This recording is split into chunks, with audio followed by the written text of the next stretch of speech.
आज देश को आधार कार्ड की नहीं उधार कार्ड की जरूरत पड़ रही है। देश के आम आदमी को उधार कार्ड की जरूरत पड़ रही है। किसान अपना कर्ज का भुगतान नहीं करता तो उसके नाम के नोटिस चिपकाकर किसान की बदनामी करती है ये सरकार, और बड़े बड़े उद्योगपति जो लाखों करोड़ रुपए डकार गए उन्हें बिजनेस क्लास में बिठा के देश से रवाना करती है। सर किसान भूला है, भुलक्कड़ नहीं है। वो ये नहीं भूला कि एक साल आपने उसे खुले आसमान में सड़कों पे आंदोलन करने के लिए उतारा था, जिसमें 800 से ज्यादा किसानों की शहादत हुई। सर 30 किसान रोज इस देश में आत्महत्या कर रहे हैं। हम आजादी का अमृत महोत्सव मना रहे हैं, डेमोग्राफिक डिविडेंड बेरोजगारी के तले दबता जा रहा है, सड़कों पे लाठियां खा रहा है, और भारत सरकार डेमोग्राफिक डिविडेंड को डेमोग्राफिक डिजास्टर में तब्दील करती जा रही है। सर ये सच्चाई है। क्या है? हर घर बेरोजगार, यही है आज की भाजपा। सर सदन में, इस सदन में सर जब प्याज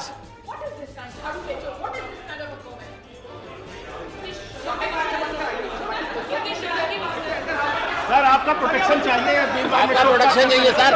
ये बात सही है सर। सुनो सर, सुनने की हिम्मत रखो सर। उनको तो बढ़ाओ। 8 बड़ी बीमारियां जिससे आज भारत देश की अर्थव्यवस्था पीड़ित है, बीमार है, उसकी तरफ करना चाहता हूं। पहली बीमारी है सर बेरोजगारी। इस सरकार ने चुनावों से पहले वादा किया था, भारतीय जनता पार्टी ने वादा किया था कि हम 2 करोड़ नौकरियां हर वर्ष देंगे। सर नौकरियां तो नहीं आई, लेकिन इस वित्तीय वर्ष में बीजेपी की सरकार ने बेरोजगारी दर को 45 सालों में सर्वाधिक कर दिया। सर 45 ईयर हाई पे अनएम्प्लॉयमेंट कर दिया। सर 2014 में जब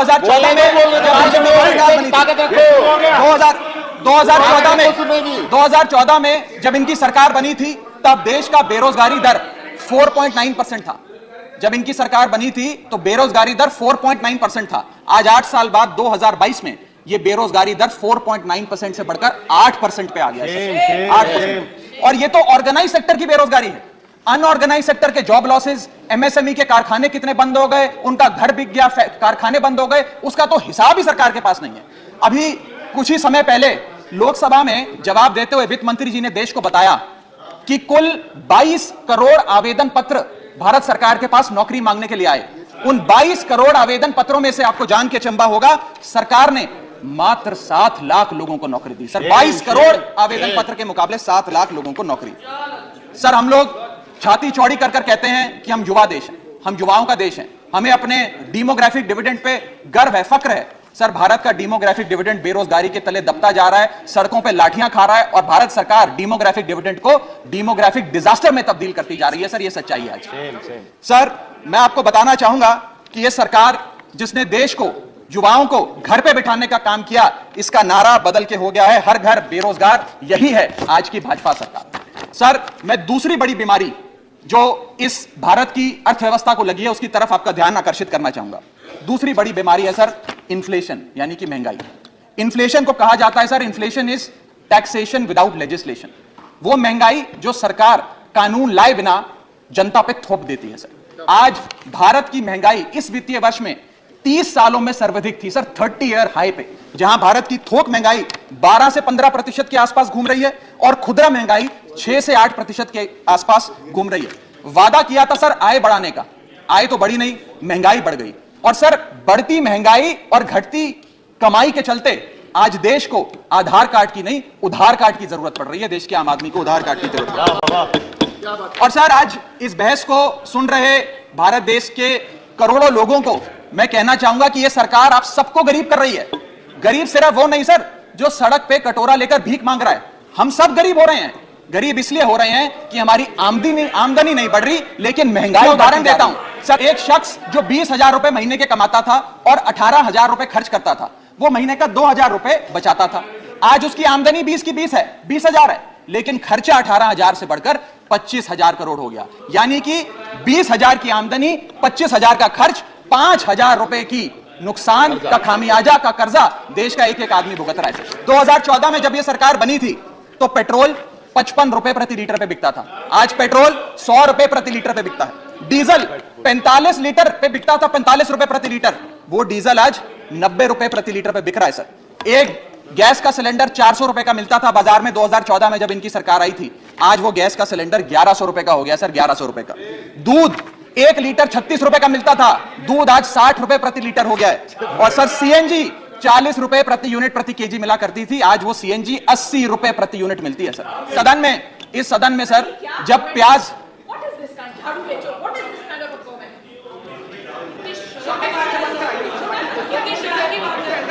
सर आपका प्रोटेक्शन चाहिए आपका प्रोडक्शन चाहिए सर, ये बात सही है सर। एमआई से देखिए सर आप। चलो बोलो सर, बोलो। चलो बोलो sir sir sir sir sir जब देश में I am not yielding but sir इस देश में जब प्याज के दाम 100 रुपए प्रति केजी के ऊपर हो गए और इस सदन में हंगामा हुआ तो माननीय वित्त मंत्री जी ने कहा कि मैं प्याज नहीं खाती, तो मुझे उनके भाव से, प्याज की कीमतों से कुछ लेना देना नहीं है। ये मेरा विश्वास है सर कि माननीय वित्त मंत्री जी आटा, चावल, दाल, दूध, दही, पनीर तो अवश्य खाती होंगी, क्योंकि इन सब के भाव बढ़ गए। जीएसटी लगा के इन्होंने देश की थालीनॉमिक्स, फूड इन्फ्लेशन को बिगाड़ दिया। आटा, दाल, चावल, दूध, दही सबके रेट आज स्काई रॉकेटिंग है सर, आसमान छू रहे हैं। और भारत की फूड इन्फ्लेशन 10% से लेकर 17% के बीच पूरे वित्तीय वर्ष में मंडरा रही है। ये हालात हैं सर भारत की थालीनॉमिक्स की। मैं बताना चाहूंगा सर कि इस सरकार ने अमीरों को अमीर और गरीबों को गरीब करने का काम किया। तीसरी बड़ी बीमारी जो भारत की अर्थव्यवस्था को लगी हुई है वो है आर्थिक सुधार का झांसा, the hoax of economic recovery. इस वित्तीय वर्ष के पहले क्वार्टर में भारत की आर्थिक विकास दर 13.5% थी।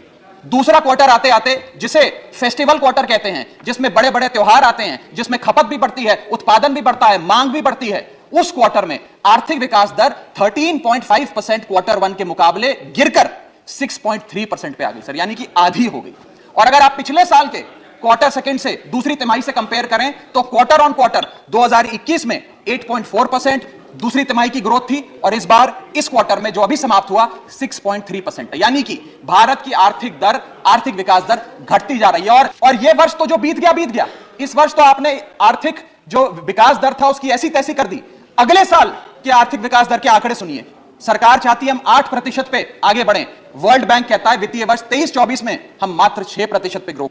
क्रिसिल कहता है हम 6% पे ग्रो करेंगे। ओईसीडी कहता है हम 5.7% पे ग्रो करेंगे। गोल्डमैन सैक्स कहता है हम 5.3% पे ग्रो करेंगे और आईएमएफ कहता है हम 5.1% पे ग्रो करेंगे। यानी कि भारत की अर्थव्यवस्था में ऊपर जाने की बजाय हमारी व्यवस्था नीचे आ रही है सर। चौथी और एक बड़ी बीमारी जो भारत की अर्थव्यवस्था को लगी है वो है द डेट क्राइसिस। भारत सरकार की देनदारी, भारत सरकार पे चढ़ा बहुत बड़ा कर्ज। सर 1947 से लेकर 2014 तक, यानी कि इन 67 सालों में कई पार्टियों की सरकारें नहीं, केंद्र में कई पार्टियों ने शासन किया। इन 67 सालों में तमाम पार्टियों की सरकारों ने मिलकर कुल कर्जा 55 लाख करोड़ का लिया था और बीते 8 सालों में 2014 से 2022 में इस बीजेपी की सरकार ने कुल कर्जा 85 लाख करोड़ रुपए लिया। यानी कि एक तरफ 67 सालों का, बीते 67 सालों का 55 लाख करोड़ का कर्जा और इस सरकार ने अकेले 8 सालों में 85 लाख करोड़ रुपए का कर्जा ले लिया। मैं पूछना चाहता हूं इनसे कि ये तो मुफ्त की रेवड़ी भी नहीं बांटते, ये तो मुफ्त की रेवड़ी में भी विश्वास नहीं रखते, तो फिर इनका कर्जा इतना कैसे बढ़ता जा रहा है? ये पैसा जा कहां रहा है, किसकी जेब में जा रहा है? दोस्तवाद की नीति के तहत कौन से इनके दोस्त हैं जिन्हें फायदा पहुंचाया जा रहा है? ये मैं पूछना चाहता हूं सर। 2014 में जब भाजपा की सरकार बनी तो government debt to GDP ratio 40% था, मात्र 40%। आज government debt to GDP ratio इस देश में 90% छू रहा है सर, 90%। और इस देश की डेट की स्थिति बढ़ाकर 1,55,000 करोड़ का, 1,55,000 करोड़ का कुल कर्जा इस देश ने लिया सर। पांचवी बीमारी जो भारत की अर्थव्यवस्था को लगी हुई है, पांचवा बड़ा रोग, किसानों का संकट।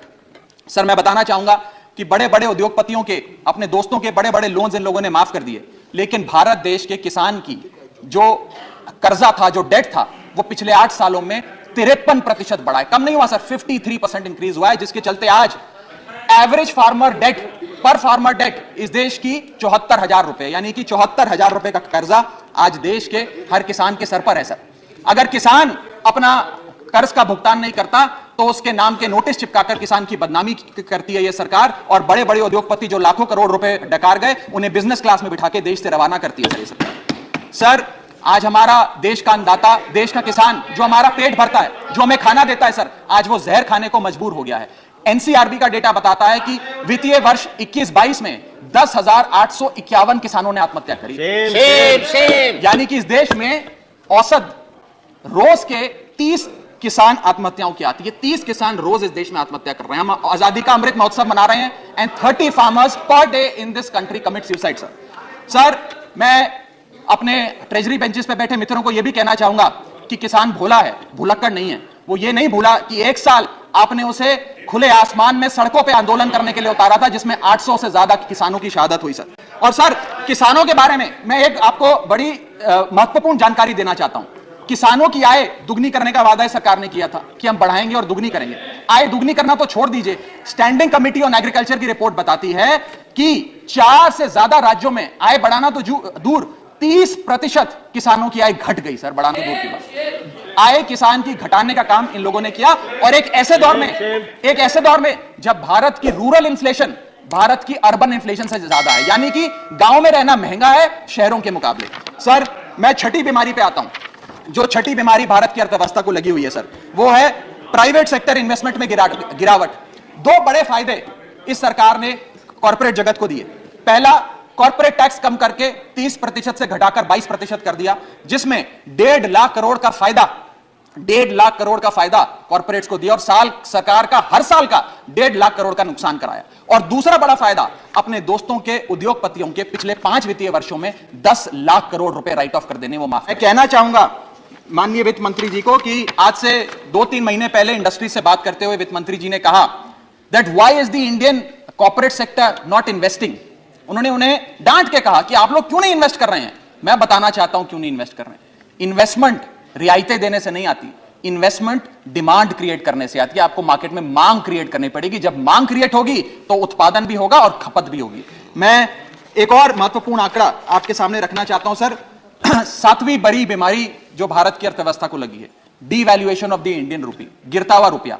सर आज हम आजादी का अमृत महोत्सव बना रहे हैं, और सरकार ने आजादी के अमृत महोत्सव वाले साल में रुपए को मार्गदर्शक मंडल में डाल दिया है सर। रुपया 82 रुपए हो गया है सर। 2014 में $1 जब इनकी सरकार आई थी वो 60 रुपए का मिलता था सर। आज $1 82 रुपए।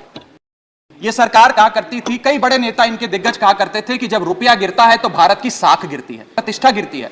आज तो सकता है कि साख, प्रतिष्ठा और रुपया सब न्यूनतम स्तर पे आ गया सर। अक्टूबर 2020 की तो 16.7% से भारत के एक्सपोर्ट्स कॉन्ट्रैक्ट हुए सर, यानी कि रुपया और भारत के एक्सपोर्ट्स भी गिर गए। ना खुदा मिला ना विसाले सनम, ना इधर के रहे ना उधर के रहे। सुनो सर सुनने की हिम्मत रखो सर, मैं- सुनने की सर, हिम्मत है। सर, मैं- सुनने की तकलीफ है सर, उनको तो बढ़ाओ ना जी। सर मैं बताना चाहूंगा इस देश के Conclude. मैं महत्वपूर्ण आंकड़ा दे रहा हूं सर। Conclude. इस दुनिया में बस कंक्लूड कर रहा हूं सर। ओवर सर इस दुनिया Come on. Please, honorable member, please. Sir इस दुनिया में Right, but please. सर इस दुनिया में Leave it to the chair. Sir इस Conclude, please conclude. बस कंक्लूड कर रहा हूं। इस दुनिया 22nd minute. सर बस कंप्लीट कर रहा हूं सर। इस दुनिया में 40 ऐसे विकसित देश हैं जो मुफ्त बिजली, मुफ्त पानी, मुफ्त शिक्षा देते हैं सर। वो इसलिए मुफ्त नहीं देते क्योंकि वो विकसित हैं सर। वो इसलिए दे पाते हैं, उन्होंने ये सारी चीजें मुफ्त देकर ह्यूमन रिसोर्सेज में इन्वेस्ट किया, इसलिए विकसित बनेगा।